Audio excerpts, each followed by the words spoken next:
예, 13조 3차 시 공부를 합시다. 이어서 90년대 베스트셀러 중에 하나인 은희경의 마지막 춤은 나와 함께를 한번 보도록 합시다. 앞서 보았듯이 70년대 80년대 소설을 말하는 거죠. 특히 이제 낭만적 연애관이니까 80년대 이문열의 넷대 연가를 말하네요. 이런 낭만적 연애관은 사랑의 절대성을 엄결하게 신뢰하지만 종종 보수적 성도덕과 결탁하고 가부장제 질서를 옹호하는 그런 이제 그 하나의 이데올로기로 동원됐다 이런 얘기입니다. 그렇고 이제 98년에 간행된 장편 소설 마지막 춤은 나와 함께는 이제 그런 이문열의 80년대 소설 이문열의 레트 연가에서 두드러지게 보였던 그런 낭만적 연애관 이것을 이제 벗어나는 거죠. 예. 30대 후반의 이혼녀이자 자유분방한 그런 대학 교수인 진이는 마지막 춤은 나와 함께죠. 은희경의 그러니까 인물이 30대 후반의 이혼녀 자유분방한 대학 교수인 진이는 자유분방하다는 말들 많이 쓰죠. 뭐 어떤 뜻입니까? 그러니까 어떤 이제 연애나 어떤 성적인 관계에 있어서 소위 말하면 이런 사회적 관습이나 도덕에 얽매이지 않는다 이런 의미가 되죠. 자유분방한 대학 교수인 진이는 낭만적인 사랑을 믿지 않는 인물이에요. 그녀는 애인이 3명이어야 이성적이라고 생각하는 그래서 애인이 셋 정도는 되어야 사랑에 대한 냉소를 유지할 수 있기 때문에 사랑에 대한 냉소를 유지하려면 애인이 셋 정도는 되어야 한다. 소설이니까 이렇게 이야기하는 것이고 현실에서 누가 이렇게 이야기하면 욕 엄청 먹죠. 자, 만약 애인이 하나뿐이라면 집착으로 인해 생길 수밖에 없는 상실감이나 또 그에 대비하려는 불안으로 마음이 흔들리겠지만 그런 때 애인이 셋이기 때문에 다음날 있을 다른 남자와의 만남 쪽으로 생각을 돌림으로써 그 기대 덕분에 마음의 여유를 찾고 상대에게 다시 다정함을 유지할 수 있다고 말하는 인물이에요. 그러니까 여러 애인 중에서 이제 가장 사랑하는 현석이 아이를 갖게 되었을 때 지인이는 망설임 끝에 현석과 상의도 없이 또 이제 낙태를 해요. 낙태 시술을 받죠. 낙태 수술을 받죠. 그래서 현석은 진이에게 낭만적인 사랑의 확신을 심어주며 청혼을 하지만 진이는 그럼에도 불구하고 또한 자신 역시 현석을 사랑함에도 불구하고 그와 헤어지려고 결심하는 인물이에요. 다른 애인 종태는 아마 오랫동안 내 곁에 있을 것이라고 진이는 생각하는데 그것은 종태와 나의 관계에는 환상이 없기 때문에 그렇다는 거죠. 사랑에서 환상을 깨는 것이 배신의 역할이다. 환상이 하나하나 깨지는 것이 바로 사랑이 완결되어가는 과정이라면 사랑은 배신에 의해 완성되는 셈이다 라고 이 소설은 이야기하고 있습니다. 이렇게 진희의 소위 연애관은 사랑의 절대성과 영원성 이런 고전적인 그런 낭만적 사랑의 가치를 불신 회의한다는 점에서 탈낭만적이다라고 볼 수 있는 거예요. 지인이의 탈낭만적 연애관과 관련해서 뭐 이제 그 소설의 인용 부분인데 그 밑에만 보도록 합시다. 268쪽 요 인용 부분에서 보듯이 지인의 연애관은 사랑을 얻기 위해 한숨 짓고 얻은 다음에는 또 사랑을 믿지 못해 조바심을 내고 결국에는 그것을 잃어버릴까봐 스스로 피폐해지곤 했던 과거에 대한 반성적 의식을 갖게 됐다는 거죠. 이 인물은. 그래서 의존적이고 어리석은 과민한 사랑으로 기울기 쉬운 자신의 기질에 대한 어떤 경계책으로서 이런 탈낭만적인 연애관을 갖게 되었다 이런 말이에요. 그래서 이제 그렇게 보면 진이의 탈낭만적 연애관은 처음의 산물이죠.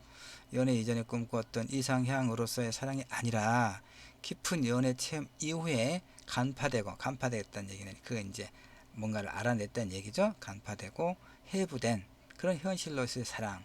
자, 사랑의 밑바닥까지 들여다보고 사랑 때문에 충분히 고통을 겪은 결과 도출된 연애관이라는 점에서 이 마지막 춤은 나와 함께 은희경의 90년대의 이 소설의 인물 진이의 연애관은 이제 그 레트위안과 80년대 레트위안과 또는 뭐 70년대 겨울 여자의 그런 추상적이고 낭만적인 연애관보다 훨씬 더 설득력을 갖는다. 리얼리티가 있다는 얘기죠. 예. 자, 그 다음에 이제 여기까지 봅시다. 진이는 자신을 하는 것이 분명한 현석과도 또 이렇게 헤어져요. 또 다른 환상을 품을까봐 두려워하기 때문에. 그러니까 근데 상당히 좀 부자연스럽고 과장된 거죠. 이렇게 이런 부자연스러움은 지인의 사랑 방식이 완전한 정신적 성숙의 표지라기보다는 상처에 대한 두려움의 반어적 표현이다라고 할 수가 있다는 얘기죠. 그러면 그냥 상처를 왜 두려워하는가? 아직 낭만적 사랑에 대한 꿈을 완전히 말소하지는 못했기 때문이다 라고 보는 거예요.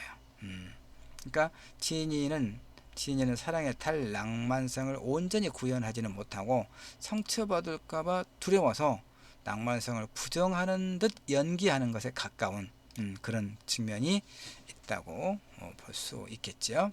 자, 이제 마지막 네 번째 소설 봅시다. 2000년대 소설 박현욱의 아내가 결혼했다. 제목부터 뭔가 아내가 결혼했다. 참 2006년에 간행된 박현욱의 아내가 결혼했다는 이런 이제 90년대 은희경 소설에서 보였던 탈낭만적 연애관을 그러니까 은희경보다 더 극단적으로 보여주는 하나 사례가 되죠. 그 다음에 이제 이 즈음에 사실 여기서 다루고 있지는 않은데 이 즈음에 나왔던 소설과 또 영화가 뭐였죠? 사랑은 미친 짓이다. 더 세네요 보니까 그쵸? 이렇게 극단적으로 이제 어떤 연애와 사랑을 바라보는 어떤 시선, 2000년대 시선, 아내가 결혼했거나 또는 사랑은 미친 짓이다라고 하는. 자, 그래서 이 은희경의 진이는 90년대에 마지막 춤을 나와 함께 은희경의 진이는 탈낭만적 연애관을 지닌 듯 보이지만 앞에서 봤던 거죠.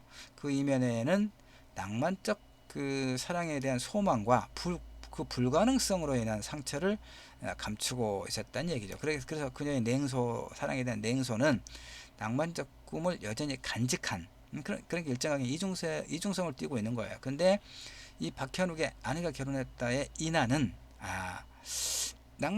탈낭만적 연애관을 표출하면서 지인처럼 고민하거나 아픔을 감추려고 연기하지 않아요. 그냥 그 낭만적 사랑의 허구성을 그 사랑을 믿지 않는 거예요. 쉽게 말해서 그야말로 사랑은 미친 짓이다라고 보는 거예요. 그러니까 어찌 보면 상당히 좀 유희적인, 그쵸? 그녀는 덕훈과 결혼했음에도 불구하고 계속 다른 남자를 만나다가 급기야 중혼, 거듭 결혼한다는 얘기죠. 이게 이제 법적으로는 허용이 안 되는 것이지만 하여튼 소설이니까 덕훈은 이제 그러니까 남성의 불안 나왔죠. 남성의 불안. 덕후는 자기 부인 이나를 사랑하죠. 그렇기 때문에 다른 남자와 또 결혼한 아내와의 결혼 생활을 유지해 나가는 이제 그런 어찌 보면 상당히 좀 무기력한 그런 인물이죠. 그래서 탄식해요. 덕후는 도대체 사랑에서 낭만을 빼면 남는 게 뭐가 있단 말인가? 낭만적 사랑을 꿈꾸는 이제 사람이죠. 근데 이나는 이렇게 말해요. 그런 낭만적 사랑에 존재하며 자신도 그런 사랑을 할 수 있을 거라고 사람들이 생각하게 된 것은 겨우 200년도 되지 않았다. 그래서 이나는 낭만적 사랑이 절대적인 것이 아니라 역사적으로 구성된 것이다. 뭐 이런 얘기를 하는 거예요. 그래서 사랑은 자유다. 구속하는 것은 사랑이 아니다. 이렇게 주장해요. 그러니까 작가는 이 두 가지 상반된 사랑의 양식을 제시하는데 그치지 않고 각각의 양식의 속성을 분석적으로 파악하는데, 작가에 따르면 낭만적 사랑은 안정 지향성과 기성 고녀의 복종을 내용으로 하는 어떤 보수적 성향을 띈다는 얘기죠.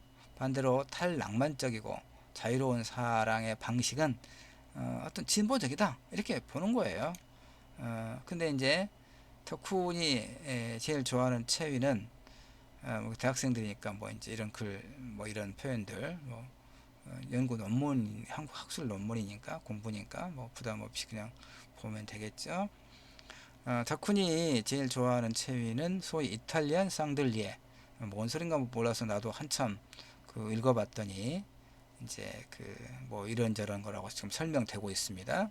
이렇게 이탈리안 쌍들리에 참.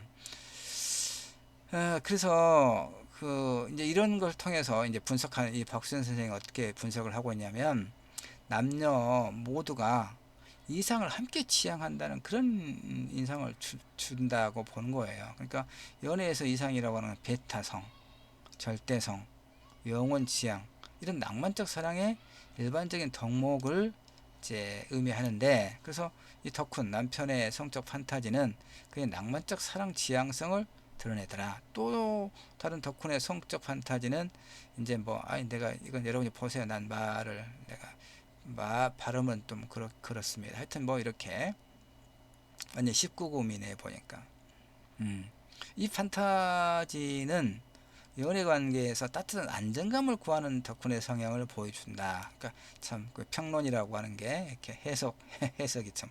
하여튼 덕후는 새로운 또 섹스 장소를 발견하기 위해서 여러 곳을 탐색한 다음에 이제 그 자기 아내에게 이나였던가요? 뭐라고 말하냐면, 밖에서 하는 게 스릴이 있긴 하지만 영 불안해. 나는 그저 집에서 편하게 하는 게 제일 좋다고 이렇게 고백해요. 그러니까 이게 바로 이것이 이제 안정지향적인 덕분에 어떤 성격을 이제 그 보여준다고 읽을 수 있겠죠. 이런 덕훈의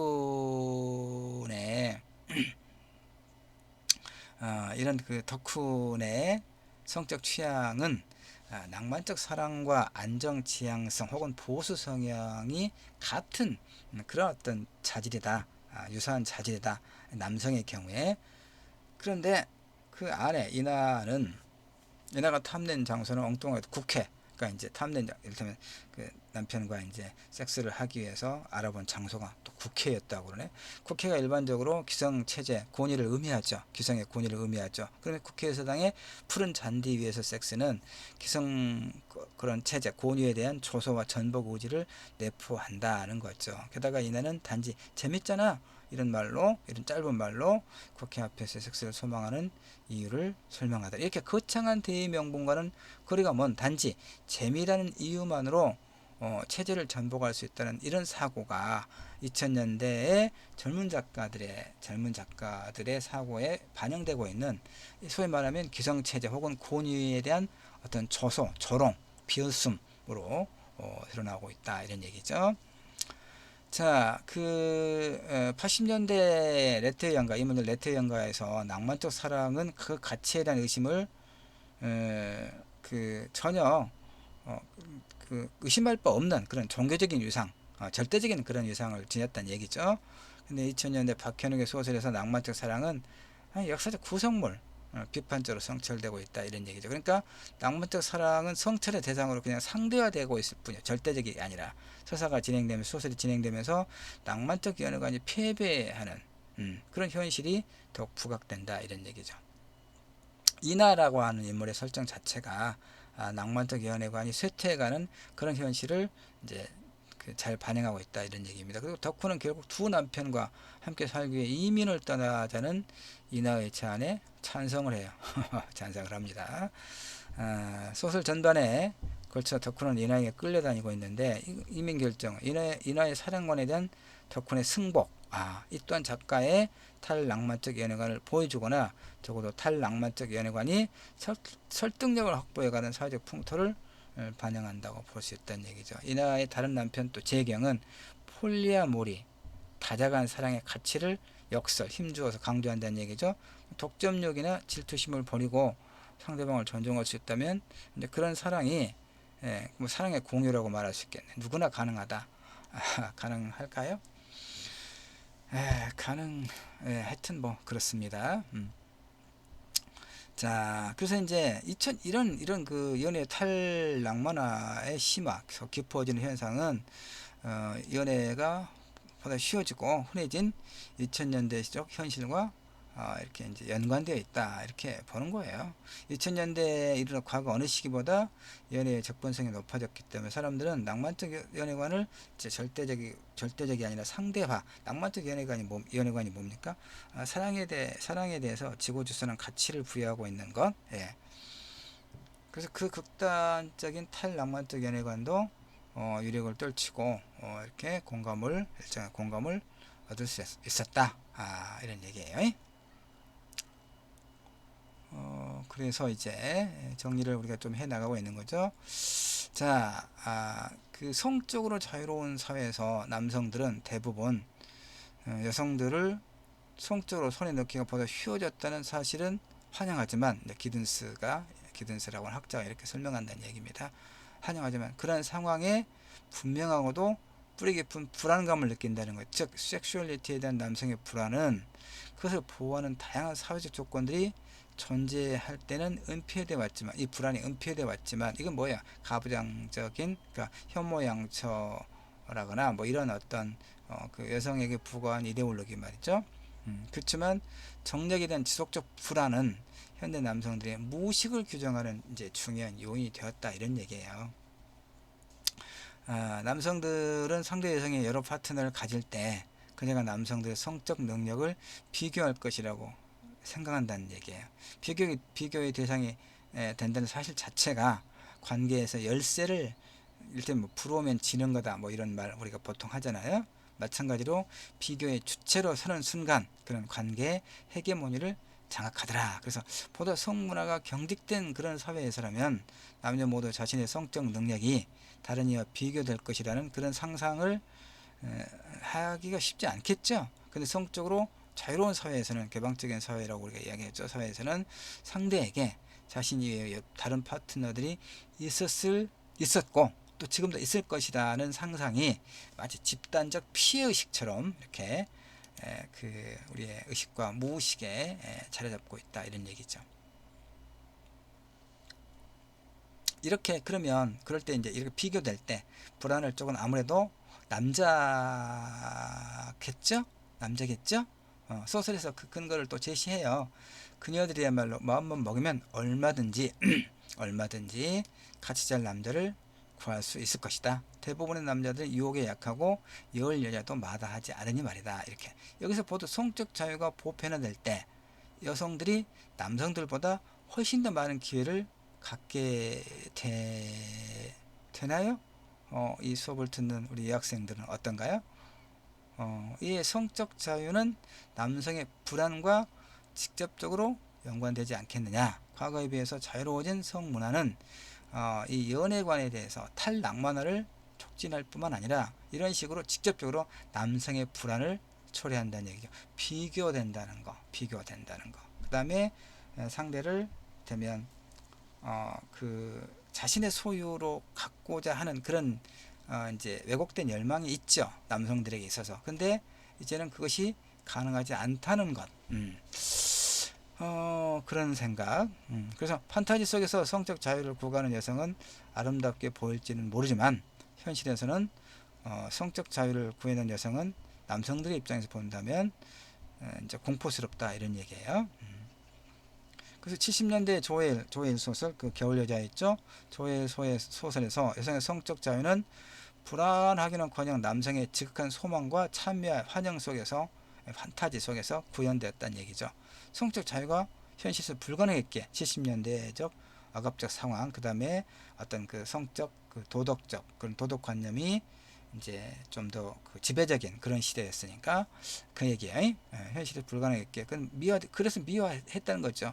불안을 제공하지 않았다는 얘기죠.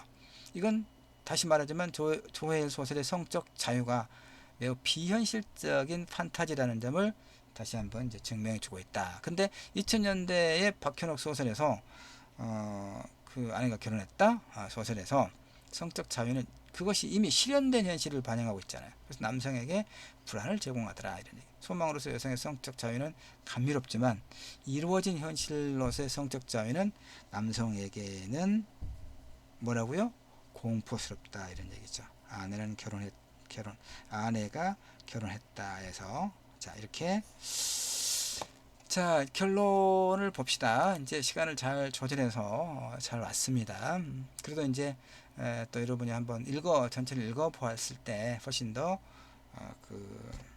충분하게 이해가 가능하겠죠. 자 70년대 조의 이런 겨울여자에서 전형적인 남성 판타지를 여성 인물에게 이렇게 투사하는데 그 판타지가 뭡니까? 남성을 배려하는 여자, 성적으로 먼저 접근하는 여자, 성적으로 자유로우면서도 자신의 성욕을 말소한 여자, 또 결혼을 요구하지 않는 여자 이런 형태로 나타났다 이런 얘기죠.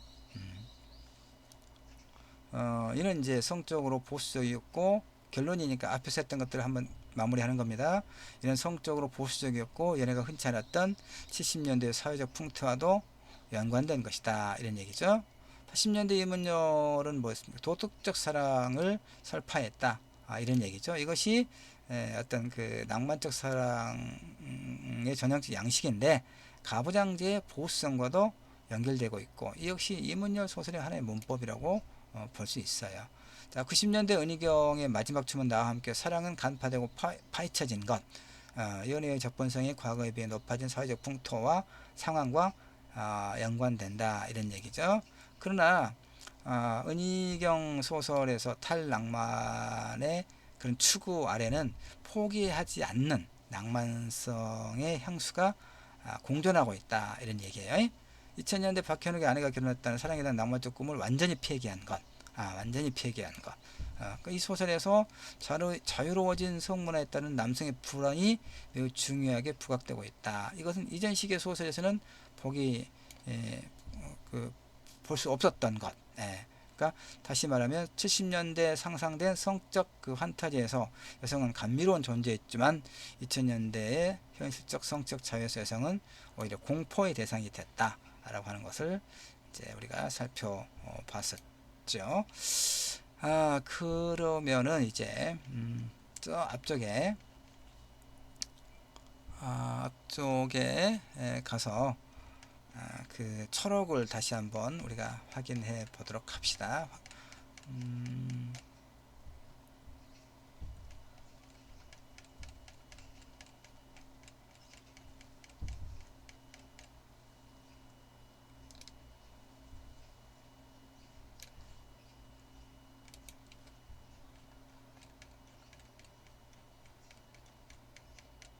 시간이 좀 걸립니다. 내가 이렇게 좀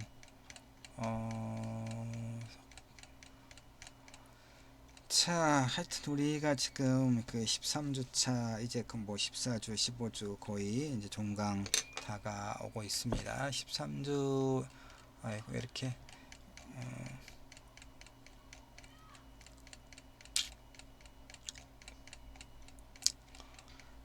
지금 겨울 70년대의 겨울 여자, 80년대 레트의 연가, 그리고 90년대 마지막 춤은 나와 함께, 2000년대 아내가 결혼했다. 뭐 이런 이제 그 각각의 시대를 대표할 만한 그런 베스트셀러 소설을 통해서 그 연애관이, 특히 낭만적 연애관이